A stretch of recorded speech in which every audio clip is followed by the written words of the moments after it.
guys, ano naman to, ito yung dating CR, naging tambakan na ng mga pyesa ng bike ko.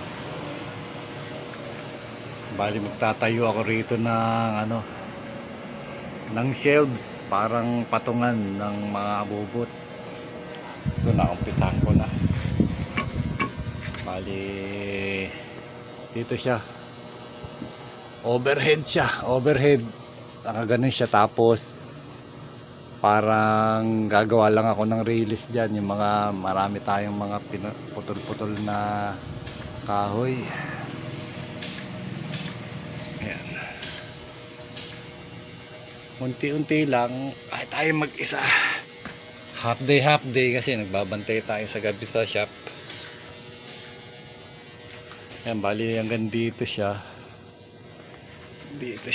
tapos dito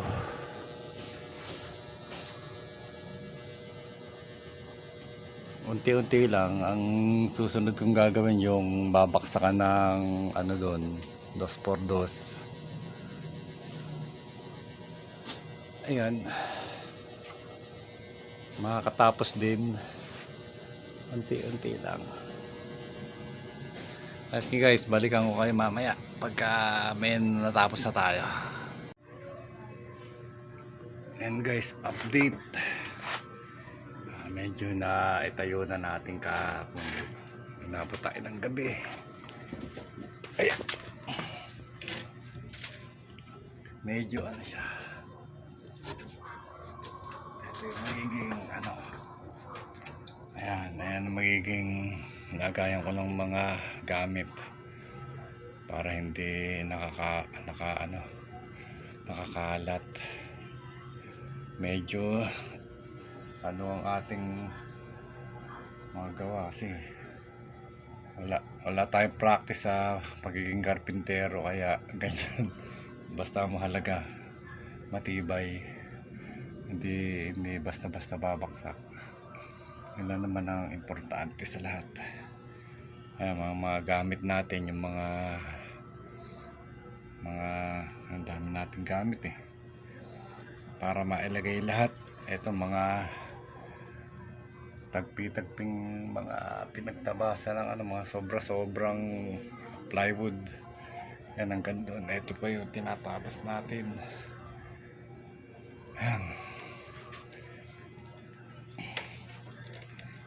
lang tayo half day lang tayo ngayon. Nag-meet up tayo sa Pasig. Lobat pala yung aking cam, kaya hindi ako nakapag-vlog. Meet up tayo sa Pasig, minutor ko na lang para hindi tayo malaspag dito, para makagawa pa tayo ngayon. Nagmotor na lang tayo.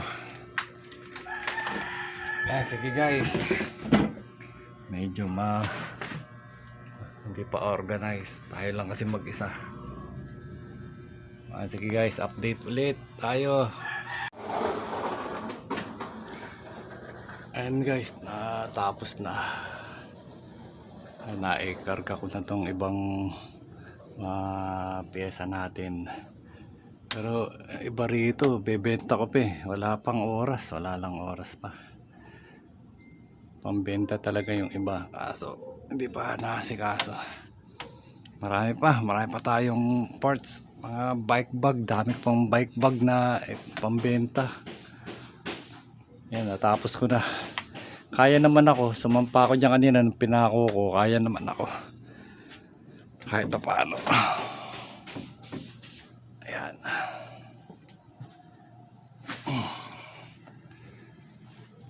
sige guys, marami pa tayong gagawin. May pa tayo rito sa kabilang kwarto, may papalitan pa tayong ito, lalagyan ko pa ito ng dingding. Ito, lalagyan ko rin ng dingding, pero hindi ko alam kung lalagyan ko, kasi pwedeng sabitan siya ng frame. Yung mga yun, dito ko dito ko lalagay ibang mga sako-sako. Dito medyo matigas dito kasi nandito yung pinaka poste. Ito, sobrang tigas niya rito. Sobrang tigas nung ano. Pinapako ko siya, ayaw tumalab. Ang gagawin ko na lang, nilagyan ko siya ng pako. Nilalagyan ko siya ng pako dyan. Dali, sisimentohan ko. Para sisimentohan ko na lang siya. Kakapalan ko yung simento para yan ang dun siya kakapit. Wala, ayaw kumapit. Ang tigas. Nababalik ko yung ano. Sobrang tapang siguro nung halo niyan.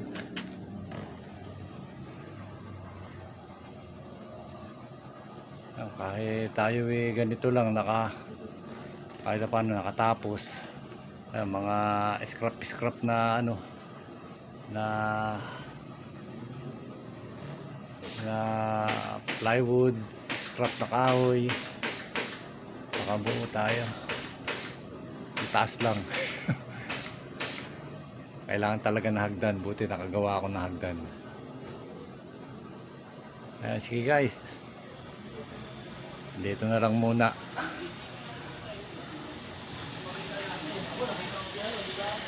Sa susunod na lang siguro ulit. Pagka may bago tayong ano. Ito, hindi ko pa ito napipix. Hindi ko pa siya napipix.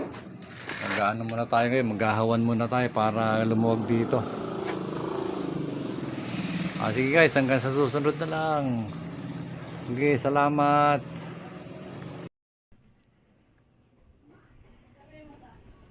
Ayan na ang finished product.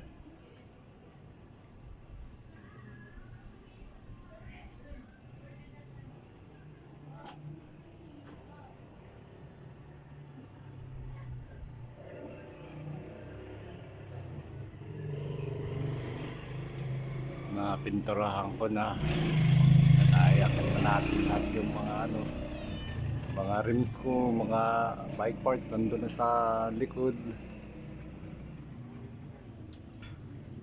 Ayan, sige guys, hanggang sa susunod na video ulit.